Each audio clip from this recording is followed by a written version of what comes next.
आजकल हमारे माशरे में जो है ना, शादी को बहुत डिफ़िकल्ट कर दिया गया है।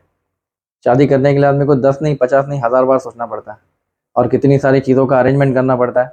और दूसरी तरफ अगर ये देखें कि गुनाह करना चाहे बंदा, तो रास्ते खुले हुए हैं, आदमी के लिए भी, औरत के लिए भी। तो ये आजकल के हालात हैं। तो हम लोगों को हालात को देख के अपने आप को चेंज नहीं करना है, हमको अपनी शरीयत को देखकर उसके हिसाब से चलना है।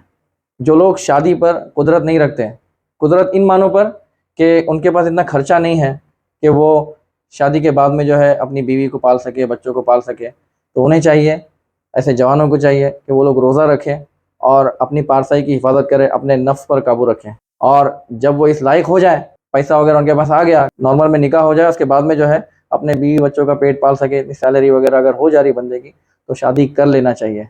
ये निकाह कर लेना, ये अपने दीन को महफूज कर लेना है।